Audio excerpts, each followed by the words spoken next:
Assalamu alaikum wa rahmatullahi wa barakatuh. Peace be upon you and God's mercy and His blessings. My name is Muhammad Muslim and I'm going to tell you how I came into Islam. I grew up in Sweden. I was born in the late 50s. I grew up as most people, which means really without much thought of religion. But as I got older, about 20, 21, I started thinking about what's happening around in the world. Everything seems to be just working for their own immediate gain and no thought about the future. And I started getting very concerned about how things are in the world. And without really having been particularly interested in religion, or rather I used to say that I was actively disinterested in religion, I started pondering over what is the meaning of life, what happens after death, etc., all these big existential questions. I started wondering and pondering, and during this process, I suppose I became a bit aloof from my friends and the things that they like to do. And after a lot of thinking, I came to a few conclusions.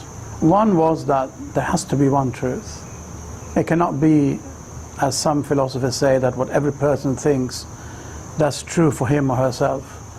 There has to be one reality. What this reality is, I had no idea, but I knew that as much that there has to be one. Maybe no one in the whole world realizes it. Maybe some people realize and some don't. I certainly did not. And also I thought that all these questions that are going around in my mind, they have only one answer.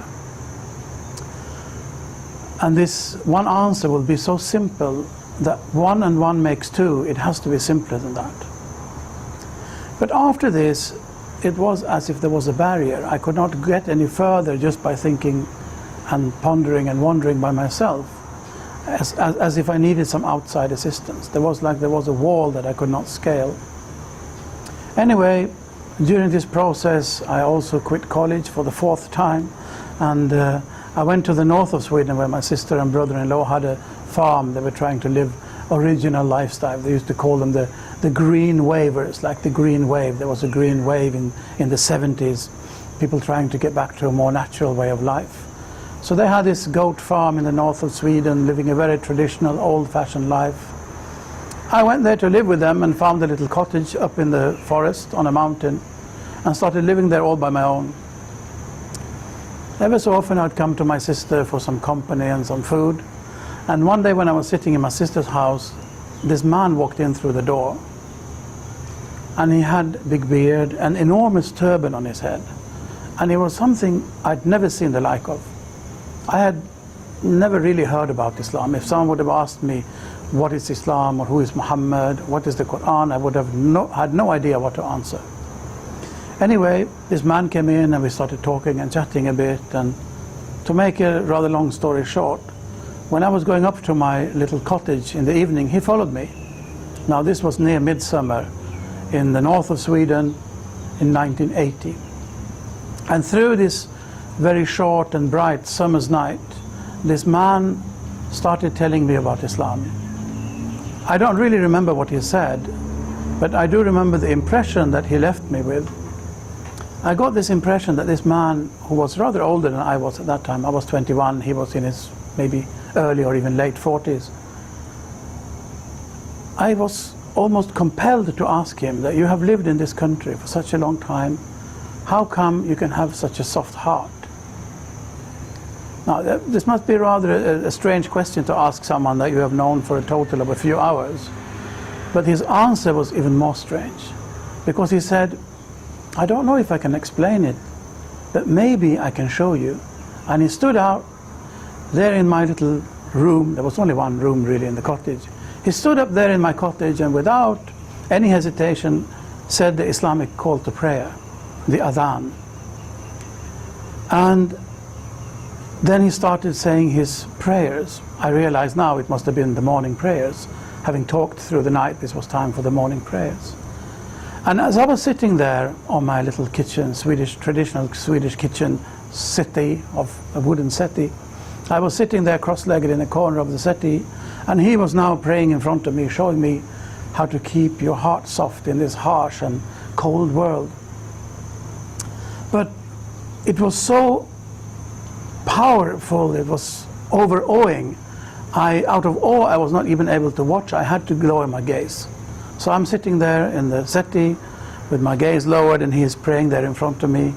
After praying, after his prayers, he sat down and did some meditation, you can call it, some dhikr, we call it in Islam, some remembrance of God. And I do not honestly remember now if it was during the prayers or after the prayers, during the remembrance, that it was like there was and this sounds almost a bit funny, but as there was a ray of light from the heavens straight into my heart, that there is only one God. Suddenly I just knew there is only one God. And I realized that this person, this man has what I'm looking after. You know, this is the thing, at least for me. So I decided there and then to follow him. He had mentioned through the night when we were talking that he was going to Pakistan. He had his, I think he used the term his guru, meaning his spiritual leader in Pakistan. We do not use the term guru in Islam, but to make me understand what he meant, I think he used that term. And I'm going to visit him, so if you're there, you can come with me. Not if you have time or if you can afford it or something as worldly as that, but if you have the courage, you can come with me. So I decided there and then I'm going to go with him to Pakistan. So within a week or 10 days, we got our passports and visas and everything together, and we went to Pakistan. But it was really this night somewhere very near midsummer in the north of Sweden that it happened to me. I can honestly say that in the evening I had never heard about Islam, and in the morning I was a Muslim. Already the same day he taught me the prayers, he taught me the ablutions in a very beautiful way, and that's the way it went. I went with him to Pakistan, spent my first Ramadan, my first fasting month in Pakistan, traveled with him to Morocco, spent 3 months in Morocco, and both with him and on my own traveled around Europe, visited a lot of places where Muslims live, and ended up after a couple of years as a student in a Muslim, what you call a theological school. I studied basically to become an imam. But the story of my conversion, or my falling into Islam as I prefer to call it, was this one night in the north of Sweden.